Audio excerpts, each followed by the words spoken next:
Welcome back to Brush Up Your Game. Let's talk Killmonger. Now, Killmonger came in Rise of Black Panther expansion in Marvel United. And he is a relatively, I don't want to say tough, but moderate villain. He's a challenge at times. So, what is he trying to do? Well, he's trying to get 4 locations to have 3 or more crisis tokens. How is he going to do that? Well, a few ways. One, his BAM. Deal 1 damage to each hero in Killmonger's location, then replace the leftmost civilian or thug token there, if present, with a crisis token. So, every time he BAMs, he's going to add a crisis token. On overflow, if civilians or thug tokens can't be added, replace the leftmost in Killmonger's location with a crisis token. So note, that's in his location, not where the overflow happened. So, again, he's generating crisis tokens every time there's BAM, every time there's overflow. More so, now let's talk threats first. He's got 2 threats where thugs are going to take 2 damage to be removed. Well, that's annoying and difficult. He's got 2 threats where if heroes in their turn they're going to take a damage, which gets them closer to being knocked out, which is closer to the BAM effect triggering, which is a crisis token. See where he's going with this. And then he's got 2 locations where if he lands there, he's going to place a crisis token in an empty slot in the location. If all slots are full, replace the leftmost thug or civilian.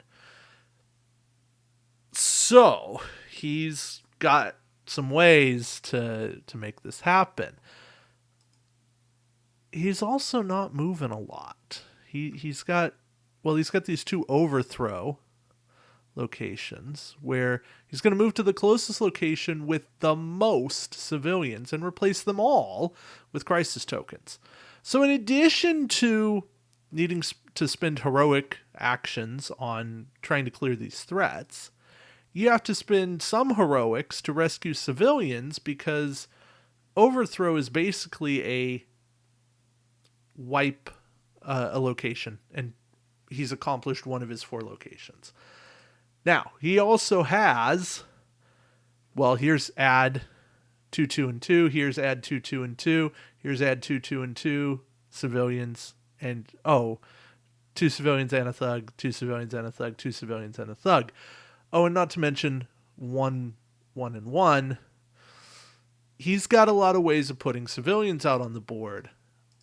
And if that wasn't enough, there's 2 overthrow cards.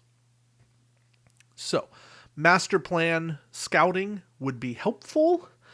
I think more so than trying to mitigate all the civilians, because there's really no great cards. I think the best thing you can end up with are probably these 3.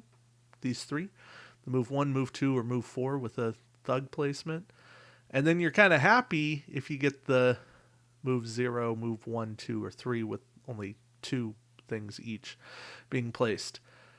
Then there's 2 dual cards where he's going to move clockwise to the next location with any heroes, and he's going to do 2 damage to 1 hero.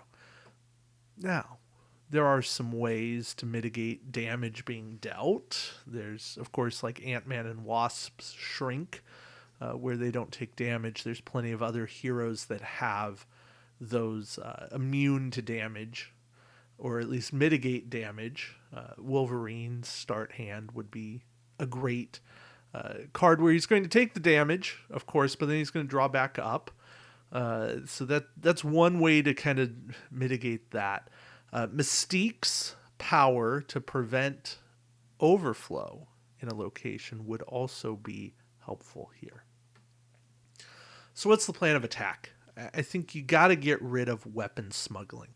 These cards are triggering end game. It's that, or you say, okay, we're just going to count those 2 locations as lost, right? Black Panther needs 4 locations. 3 locations are fine. 4 locations, that's the trouble. So we're just going to say, okay, these 2 are 2. If he lands there, he's going to get his crisis tokens That's it. We're going to focus on saving the other, well, 3 of the other 4, doing what we can do in terms of clearing threats, rescuing civilians, punching thugs, and calling it a day. Clear out clear out your assassination attempt threats where you're going to take damage because you don't want to take damage. You want to get those taken out ASAP, ideally with 3 heroics in one go, so nobody takes any damage. That would be the best case scenario. And you're gonna have to suffer through the duels. That's just gonna happen. The 5's gonna hit you. It's going to cause overflow. It's going to be a little unpredictable when it happens, and you just gotta live through it. That's really my best advice if you're trying to tackle Killmonger. Is you're gonna have to let a couple of locations go. You can't save them all. But what you got to do is say, we can't let 4 go. We really shouldn't let 3 go, because if you let 3 go, one of them's going to just snowball on you and it's going to get out. And ultimately, you got to avoid getting knocked out. A KO here or there is going to happen, but you can't play stupid with these assassination attempts. You can't just be there and suffer chip damage. You're playing right into Killmonger's hand, because Killmonger's going to come by. He's going to bam. He's going to deal 1 damage to each hero in Killmonger's location. He's going to do that damage. That's just reality of what he's going to do.